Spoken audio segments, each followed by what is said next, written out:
So treatment వచ్చేసి avoiding posture. Software portions అయితే 90 అంటే 90 మన కీబోర్డ్ పెట్టుకొని చేసుకోవాలి వర్క్, అదొకటి. తర్వాత మాన్యువల్ లేబర్స్ అయితే కొద్దిగా కొన్ని రోజులు బరువు ల్యాప్టాప్ ఇవన్నీ తగ్గించుకుంటే మంచిది. తర్వాత సపోర్ట్స్, టెన్నిస్ ఎల్బో సపోర్ట్స్ అని ఉంటాయి, బై అమెజాన్ లో వీటిలో కూడా దొరుకుతాయి. ఈ సపోర్ట్ పెట్టుకుంటే పెయిన్ తగ్గుతుంది. తర్వాత టాబ్లెట్స్ కొద్దిగా పెయిన్ కిల్లర్స్ అవి వాడితే కొద్దిగా చాలా వరకు తగ్గుతాయి. జనరల్లీ చాలా మందికి టెన్నిస్ ఎల్బో వస్తుంది, కొంతమందికి 1 day 1 week ఉంటుంది. సో వాళ్ళందరూ దే డోంట్ ఈవెన్ రిమెంబర్ అనమాట అది టెన్నిస్ ఎల్బో వచ్చిందని కూడా చాలా మర్చిపోతారు. కొద్దిమందికి తగ్గదు, ఈ టాబ్లెట్స్ తో కూడా తగ్గదు. అలాంటి వాళ్ళు ఒక 5% ఉంటారు. ఆ వాళ్ళకి ఏం చేయొచ్చు అంటే తర్వాత మన ఫిజియోథెరపీ, స్ట్రెచింగ్ ఎక్సర్సైజ్, తర్వాత ఫిజియోథెరపీలోనే నీడ్లింగ్, డ్రై నీడ్లింగ్ అంటారు, లైక్ ఇట్స్ లైక్ ఆక్యుపంక్చర్, అది దాంతో కూడా ట్రై చేయొచ్చు.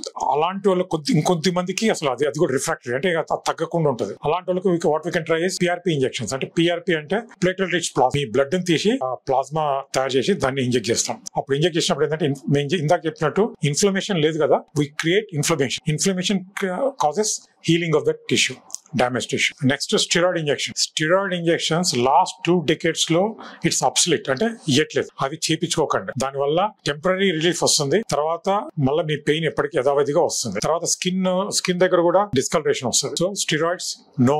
లాస్ట్ ఆప్షన్, ఇంకా అసలు ఎప్పటికీ ఇంజెక్షన్స్ కూడా తగ్గని వాళ్ళకి లాస్ట్ ఆప్షన్ వచ్చి సర్జరీ ఉంటుంది. సర్జరీ వచ్చేసి ఇక్కడ మజిల్, మన టెండన్ ఆరిజిన్ ఉంటుంది కదా, ఆ ఆరిజిన్ ని రిలీజ్ చేస్తాం. ఇది ఐదర్ ఆర్థోస్కోపికల్లీ ఓపెన్ రిలీజ్ చేస్తాం. అది వెరీ రేర్, అసలు అంత అవసరం కూడా లేదు. చాలా వరకు ఈ సపోర్ట్స్ తోటి, మెడికల్ మేనేజ్మెంట్ తోటి తగ్గుతుంది. తర్వాత ఇంకో ఆప్షన్ ఏంటంటే ఆ పిఆర్పి ఇంజెక్షన్, లాస్ట్ చెప్పినట్టు ఆ పిఆర్పి ఇంజెక్షన్ తోటి చాలా మంది తగ్గిపోతుంది.